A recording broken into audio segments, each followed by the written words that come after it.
તત્વોના ગેરકાયદેસર દબાણો હટાવવાની ઝુંબેશ શરૂ કરવામાં આવી છે। ઝહીર ખોખરા નામના ગુંડાના ગેરકાયદેસર દબાણો દૂર કરવામાં આવ્યા।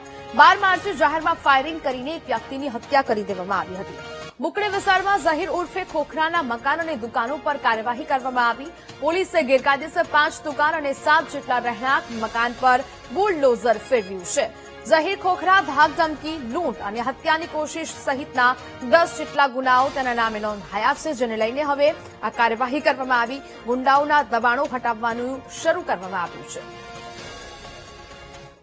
પાટણ જિલ્લાની અંદર એટલે કે પાટણ શહેરમાં અત્યારે દાદાનું બુલડોઝર ફરી રહ્યું છે। દ્રશ્યો બતાવવા માંગીશ કે પાટણ શહેરનો કુખ્યાત હિસ્ટ્રી સીટર જે છે ઝહીર ખોખરા અને ઝહીર ખોખરાનું જે આશિયાનું છે ત્યાં ગાડી જેને ધાક ધમકી આપીને જે લોકોની જમીન હતી તેની ઉપર તેને પોતાનું આશિયાનું બનાવી દીધું। આ જ આશિયાના ઉપર અત્યારે પોલીસનું બુલડોઝર ફરી રહ્યું છે। એટલે કહી શકાય કે પાટણ શહેરમાં તાજેતરમાં બુકડી વિસ્તારમાં ઝહીર ખોખરા દ્વારા ફાયરિંગ કરવામાં આવ્યું હતું અને ફાયરિંગની અંદર એક વ્યક્તિનું ઘટના સ્થળે મોત નીપજ્યું હતું। એટલે કહી શકાય કે સમગ્ર બુકડી વિસ્તારની અંદર તેના દ્વારા ધાક ધમકી આપીને 5 થી વધુ જે દુકાનો તેને બનાવી હતી અને 7 થી વધુ જે ગેરકાયદેસર મકાનો બાંધ્યા હતા। આ તમામ મકાનો ઉપર અત્યારે દાદાનું બુલડોઝર ફરી રહ્યું છે। એટલે કહી શકાય કે જેટલા પણ હિસ્ટ્રી સીટર પાટણ શહેરમાં વસી રહ્યા છે કે પાટણ જિલ્લામાં વસી રહ્યા છે, તમામ જે હિસ્ટ્રી સીટર ગુનેગારો છે તેઓની ઉપર અત્યારે બુલડોઝર ફેરવવાની કામગીરી હાથ ધરાશે। એટલે પરંતુ હાલ તો જે રીતે પાટણ શહેરની અંદર જે ઝહીર ખોખરા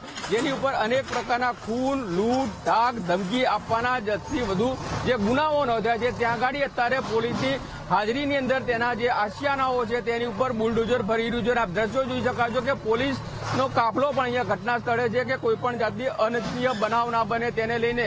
બીજી બાજુ તેને જે તમામ જે જીવન જરૂરિયાત ચીજ વસ્તુ હોય છે એટલે કે ઘર વખરી હોય છે તેના પણ દ્રશ્યો જોઈ શકાય છે કે અહીંયા બહાર ખડકી દેવામાં આવ્યા છે અને જેના તેના મકાનો છે તેની ઉપર અત્યારે બુલડોઝર ભરી રહ્યું છે। એટલે કહી શકાય કે ઝહીર ખોખરા દ્વારા થોડા સમય પહેલા જ આજ બુકડી વિસ્તારની અંદર ધોળા દિવસે ફાયરિંગ કરવામાં આવ્યું હતું અને ફાયરિંગમાં એક વ્યક્તિનું ઘટના સ્થળે મોત નીપજ્યું છે। એટલે કહી શકાય કે ગુનેગારોને ઉપર અત્યારે પોલીસ દ્વારા લાલ આંખ કરવામાં આવી છે અને તેઓના જે આશિયાના હોય છે તેઓની ઉપર અત્યારે બુલડોઝર ફરી રહ્યા છે।